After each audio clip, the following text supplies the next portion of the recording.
एक समय की बात है जब एक छोटे से शहर में एक परिवार रहता था।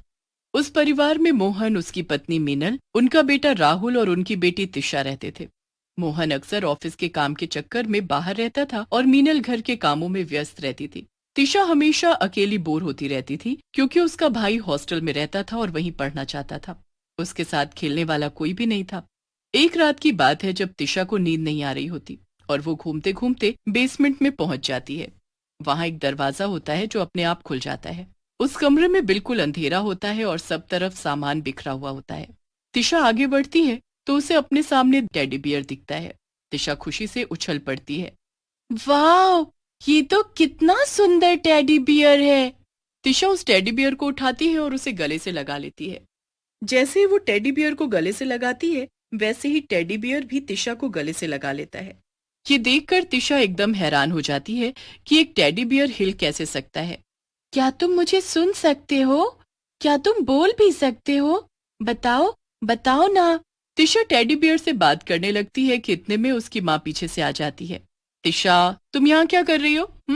माँ, वो मुझे नींद नहीं आ रही थी तो बस इसलिए मैं यहाँ आ गई। देखो ना, देखो ना माँ, ये टेडी बियर कितना सुंदर है। पर यह कमरा तो बंद था, तुमने कैसे खोला? नहीं माँ, ये तो खुला हुआ था। अच्छा छोड़ो और ऊपर चलो, तुम दोबारा ऐसे कभी मत जाना कहीं। मीनल तिशा का हाथ पकड़कर उसे ऊपर ले जाती है। तिशा के हाथ में उसका टेडी बियर होता है जिसे वो कसकर पकड़े रहती है। मीनल तिशा को उसके कमरे में छोड़कर आती है और बाहर से दरवाजा बंद कर देती है। तिशा अपनी माँ के जाते ही टेडी को एक कुर्सी पर रखकर उसे गुड नाइट बोलती है और फिर अपने बिस्तर पर आकर सो जाती है। तिशा के सोने के बाद उस टेडी बियर की आंखें बड़ी तेज चमकती हैं और फिर वो मुस्कुराने लगता है। उसके बाद वो कुर्सी से कूद जाता है और एक भूतिया टेडी बियर बन जाता है। मैं आजाद हो गया। आखिर मैं आजाद हो गया।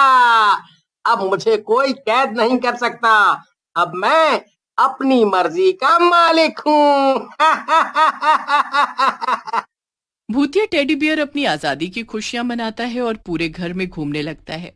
इतने सालों से भूखा हूँ, आज कुछ अच्छा खाऊंगा। पर क्या? खून? टेडी बियर किचन में जाता है और वहां अपने लिए कुछ खाने का ढूंढने लगता है। सब जगह देखने के बाद भी उसे कुछ नहीं मिलता। फिर वो फ्रिज खोलता है। फ्रिज में आइसक्रीम, चॉकलेट, केक और ढेर सारी चीजें होती हैं। टेडी बियर उनको देखकर बड़ा खुश हो जाता है। अरे वाह, इतनी सारी चीजें। क्या खाऊं, क्या खाऊं? वाह, केक। टेडी बियर फ्रिज से केक निकालता है और कमरे में ले जाता है। वहां बैठकर वो मजे से केक खाता है। अरे वाह, आज तो मजा ही आ गया। चलो, अब सोता हूँ, कल आराम से उठूंगा। सुबह होती है। तिशा की माँ उसे स्कूल के लिए उठाने आती है तो कमरे में वो इधर उधर केक फैला देखकर बहुत गुस्सा होती है। तिशा, उठो अभी की अभी। क्या हुआ माँ? ये सब क्या है? हाँ, तुमने रात को चुपके से केक खाया है ना? मैंने तुमको बोला था ना कि वो केक तुम्हारे भाई के लिए है जो आज हॉस्टल से आने वाला है, पर तुमने उसे खाकर सब खराब कर दिया। तुम ऐसा कैसे कर सकती हो? नहीं माँ, मैंने केक को हाथ भी नहीं लगाया, सच्ची। झूठ मत बोलो तिशा, ये देखो कमरे में केक ही केक हो रखा है। तिशा इधर उधर देखती है तो सब जगह केक फैला होता है। उसे भी समझ नहीं आता कि उसके कमरे में केक कैसे आया। उसकी माँ उसे बहुत डांटती है और तिशा की बात पर बिल्कुल यकीन नहीं करती। तिशा बेचारी बहुत रोती है। तिशा की माँ उसे डांट कर चली जाती है। तिशा उदास होकर बैठ जाती है। तिशा को देखकर भूतिया टेडी बियर उसके कंधे पर हाथ रखता है जिससे तिशा एकदम डर जाती है। भूत, भूत। डरो मत, डरो मत। मैं तुम्हारा दोस्त हूँ। मैं तुम्हें कुछ नहीं कहूंगा। तुम बोल सकते हो? तुम कितने डरावने हो। मैं ऐसा दिखता हूँ, इसीलिए मेरा कोई दोस्त नहीं बनता। तुम भी ऐसे बोल रही हो। नहीं नहीं, ऐसा नहीं है। मैं ऐसा नहीं सोचती। मैं बनूंगी ना तुम्हारी दोस्त। क्या? सच्ची? तुम तो बहुत अच्छी हो। हाँ, पर ये बात किसी को मत बोलना, वरना तुम्हारी बात पर कोई यकीन नहीं करेगा और तुम्हारे माँ बाप मुझे घर से बाहर भी फेंक सकते हैं। ठीक है, ठीक है, मैं किसी को नहीं बताऊंगी, पर एक बात बताओ, ये केक क्या तुमने खाया था? हाँ, वो मुझे बहुत तेज भूख लग रही थी और मुझे केक बहुत पसंद है, तो मैंने खा लिया। पर तुम्हारी माँ तुम पर एक केक के लिए इतना गुस्सा क्यों कर रही थी? एक केक ही तो था। क्योंकि वो केक मेरे भाई राहुल के लिए था। वो यहाँ हमारे साथ नहीं रहता, वो हॉस्टल में रहता है और छुट्टियों में वापस आ रहा है। ओ, मतलब तुम्हारी माँ राहुल के लिए तुमको डांट रही थी? क्या वो उसी को प्यार करती हैं, तुमको नहीं? नहीं नहीं, ऐसा तो नहीं है। ऐसा ही है।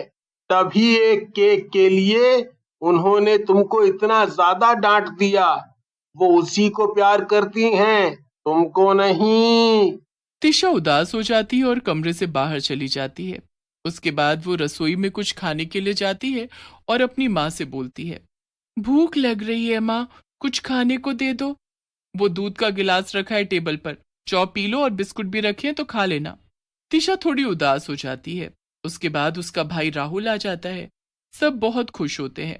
तिशा एक कोने में खड़ी देखती रहती है और माँ पापा उसे गले से लगा लेते हैं, उसको खूब प्यार करते हैं। तिशा को यह सब देखकर बहुत गुस्सा आता है और वो बिना राहुल से मिले अपने कमरे में चली जाती है। सच कहा था तुमने, माँ पापा सब उसी राहुल को प्यार करते हैं। ये क्यों आ गया यहाँ? मैंने तो बोला ही था। अच्छा, तुम दुखी मत हो। अगर तुम चाहो तो मैं उसे वापस भेज सकता हूँ। वापस? पर कैसे? बस तुम देखती जाओ। उस रात जब राहुल सो रहा होता है तो टेडी बियर अपनी कुर्सी से नीचे उतरता है और अपने असली भूतिया टेडी बियर के रूप में आ जाता है। उसके बाद वो राहुल के पास जाकर उसका गला दबाने लगता है। राहुल का दम घुटने लगता है। वो चिल्लाने की बहुत कोशिश करता है पर चिल्ला भी नहीं पाता। तभी उसे दरवाजा खुलने की आवाज आती है तो भूतिया टेडी बियर वहां से एक पल में अपनी कुर्सी पर पहले जैसा बैठ जाता है। क्या हुआ राहुल, तुम सोए नहीं? माँ, माँ मुझे बचा लो। वो टेडी बियर भूतिया है, भूत है वो। क्या बेटा, अभी तक डरते हो तुम? मैं सच बोल रहा हूँ माँ, वो यही था, एकदम डरावनी शक्ल, और वो मेरा गला दबा रहा था। राहुल की बात पर कोई यकीन नहीं करता, पर तिशा को सब पता होता है कि ये सब कौन कर रहा है। वो तो इस बात से बड़ी ही खुश होती है और रोज भूतिया टेडी बियर के साथ मिलकर अपने भाई राहुल को डराती है। राहुल इतना ज्यादा डर जाता है कि वो हॉस्टल वापस जाने की जिद करने लगता है। हर वक्त राहुल पागलों जैसी हरकतें करने लगता है। अब तो राहुल भैया वापस चले जाएंगे और सारा प्यार मुझे ही मिलेगा। हाँ, बिल्कुल। देखा, मैं तुम्हारा कितना अच्छा दोस्त हूँ। तिशा और भूतिया टेडी बियर आपस में बातें कर रहे होते हैं कि तभी राहुल चुपके से अपने माँ पापा को खिड़की के पास लेकर आता है।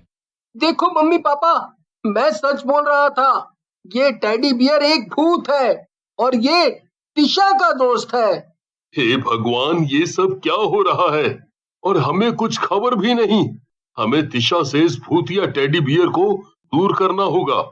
सब मिलकर बहुत सोचते हैं कि वो ऐसा क्या करे जिससे तिशा खुद उस टेडी को फेंक दे।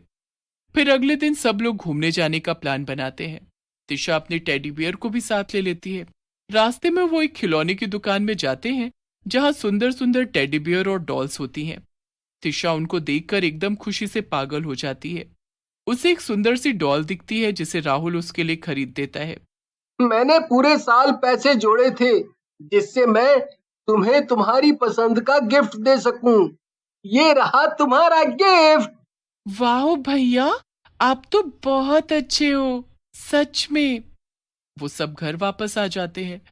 तिशा अपनी डॉल को टेडी बियर की कुर्सी पर रख देती है और फिर टेडी बियर की तरफ गुस्से से देखती है। तुमने मुझे मेरे इतने अच्छे भाई के खिलाफ भड़काया, तुम बहुत बुरे हो।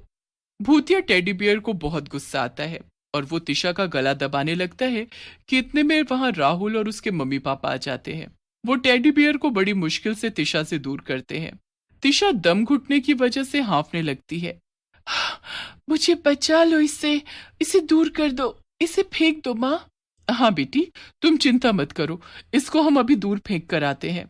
तिशा के पापा उस टेडी को दूर कहीं जंगल में ले जाते हैं और एक पेड़ से बांधकर घर वापस आ जाते हैं। उसके बाद पूरा परिवार खुशी खुशी साथ रहता है। राहुल भी अब हॉस्टल जाने से मना कर देता है, इसलिए उसका एडमिशन भी तिशा के स्कूल में कर देते हैं और तिशा फिर कभी बोर नहीं होती। दोनों भाई बहन फिर हमेशा एक दूसरे के साथ खुश रहते हैं।